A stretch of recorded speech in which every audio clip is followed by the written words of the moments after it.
Hello, everyone. This is BigAlski, And JTB. and we are doing the commentary for Ballbade's Chapter 8 Master Ninja Karma Run for Ninja Gaiden Black. Here, he drags the essence to start off with the UT, and then uses a little hiding spot to, get the guys to come over. That sometimes can't work as well. It's worth mentioning that. Always great when that. I mean, I'm going to try not to rant too much about these soldier guys throughout this video, but they love to just stand back and do nothing and mess up every single encounter in this goddamn chapter. Like every single chapter, like if you notice, like every single chapter that goes through the city, like chapters 4, 8, and 13, have like the most annoying enemies to karma run in them.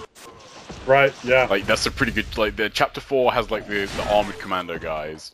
Chapter 8 has these just arseholes. And Chapter 13 has, like, the fiend commando guys, which are, like, the worst enemy to karma run in the game. Right. Like, every single chapter that comes through this city, it's, like, it's horrible. Now here, he already knows all the enemy, how they're going to, come out, so he's able to time everything good. Here he goes back and saves. Now in this fight, if you notice his Nimpo, one of it's missing, and what he did after he saved and went out to the gate, went to the right, Nimpo'd those guys. I mean, that's what I think he did. And then, was able to drag the essence from there, because I don't think the bats would come that far. That's the only thing I could think of. Yeah, the bats, like, their essence will actually vanish before you get to this point. And, like, looking there, like, I mean, there's a really clever use of that, those, like, gate areas in that encounter, but it just really looks like he could have got an extra ET there. I mean, I can fully understand why he doesn't, but it just, like, with the amount of time he has left, like, it looks possible. Maybe the guys didn't really cooperate with him being in the alcove. They didn't come around to where he couldn't release sooner, or... Yeah, true. who knows. But I'm sure, he gave it the best shot he could, and, either got sick of it, or, that was... Maybe there had to be a reason why he didn't do that. Yeah. This is another encounter where the soldier guys love to just stand there and do nothing. Now, he could have easily gotten, where they grab you. Yeah, he easily could have got grabbed out of that ET. But...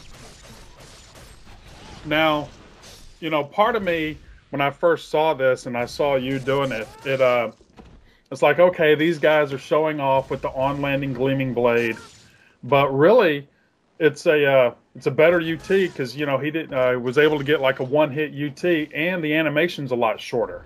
Yeah, it's kind of weird. Like the Gleaming Blade UT, I've never like really tested it. It's just through experience that I think, like time-wise, I think like the actual UT animation is a lot shorter.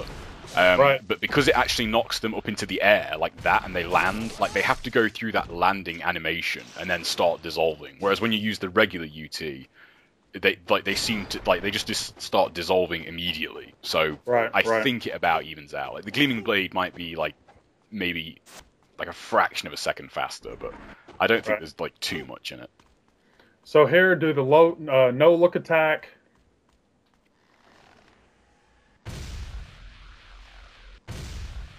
And then here, he didn't have to worry about killing him. But see, this is what I was talking about right here. This doesn't kill him, but this is where it's going to come get ready to hit him. I think he would have had time for a UT. Yeah, now that you mention it, he probably could have. If he hadn't have knocked him off, if he'd have knocked him like further down the stairs, he could have maybe smoke bombed like behind him, like directed the smoke bomb behind him, and then jumped into like the upper staircase. He has 10 seconds there, so he could have like he would have had time to charge a UT. It's just whether or not like the soldier guy would come round the corner in time for him to release it. But again, more points for the next guy to get. So you know what, you got to be careful with your on landings, because those rocket guys, they love to hit you with the on landings, and the other guys like to trip you. So again, good job being able to know what they're going to do and win. Yeah. Now on this Berserker fight, it's fairly straightforward. It is annoying because it's just random whether or not they cooperate, but he does actually get an extra ET here.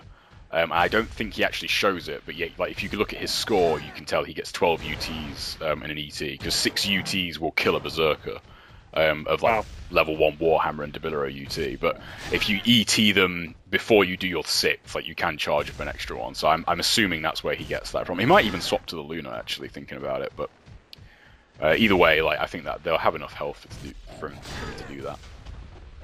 This I made a video of the close up of the enemies, and this is the spot that I used to, show the Berserker face. It was this spot right here. That was a lot of fun. I need to maybe upload that one again. Yeah, that was cool. I always liked the Berserkers. I always thought they were one of like my favorite new enemies. I thought they were a really interesting design. Because like, the first time you fight them, like you just get destroyed so badly. Like, I mean, like how many threads were there on GameFAQs back in the day? Like, oh my god, how do I fight Berserkers? Right. And then like as soon as you figure out how to fight them, they are just so easy to kill. Like you realize like how deceptively simple they are. Right, but I tell you what, whenever they showed the videos of all the guys going to the Tokyo for the competition or wherever they went, they were all getting punished by Astaros and the Berserkers. They were they were like new at that point, weren't they? Right. God, I wish I could have made it out, but I was so good that I couldn't make it to that. Right. He has a good fight here too. Again, knowing the enemies, he didn't want to get too close to kill him. I think he knocks one back, right? Yeah, this fight goes pretty much perfectly. Well, except for that. Oh yeah, but that's what I do right there. Yeah, like that's pretty good. But I go the other way. Yeah, notice like the perfect timing there though when you get the like the knockback animation on the Debilero. You have a like perfect amount of time to smoke bomb charge and ET, and then their essence will come out just in time for you to get the UT. Now he's able to drag this essence from the rocket launcher guy. He always spawns, right down there. So kill him, and you're going to get a blue pretty much. Yeah, you can also use the rats as well. The rats actually do. Oh, are they still there? Yeah, they're still there. Yeah. So they always help. It's weird, like the impact it would have if they took away like every single rat and bat in the game. Like how many UTs that would take away from you. Right. Yeah. Again, no look attack. Or that's what I call it, I mean. Yeah, I think that's a perfect thing to call it, because, like, doing it this way, you don't start the time limit until you, like, swing the camera around. It's also interesting to think, like, the implications, like, them giving you that 360 control over the camera had on Karma runs, like, when you take into the mechanics of, like, the original NG. Like, right. Because, like, you could still kind of have that amount of control, but, like, you wouldn't be able to, like, kind of nudge it around and really control the pace of some of the like UT charges that you can do. Right.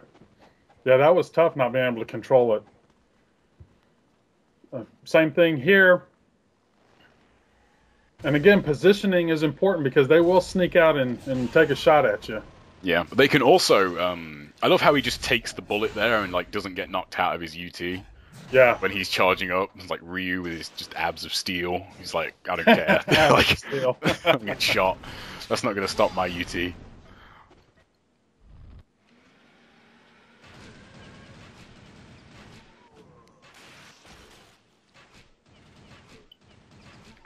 Yeah, when those things came out the first time, it was like, oh, shit.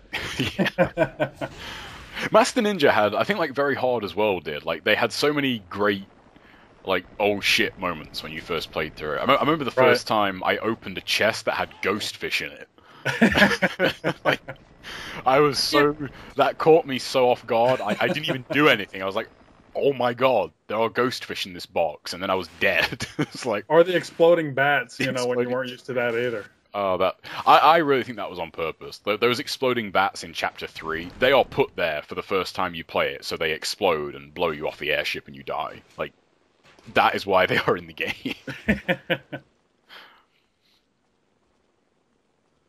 Interesting to know, I just thought, actually, that's the only way you can get that guy to give you essence.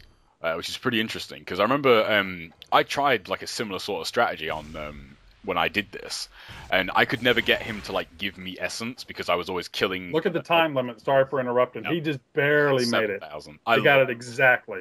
Yeah, I love those time limits when you get it like literally on like the microsecond. It's so cool. Okay, guys, chapter time limits 30 minutes, 77 kills. Great job, and we'll see you in chapter 9. Thanks. Thanks, JTB.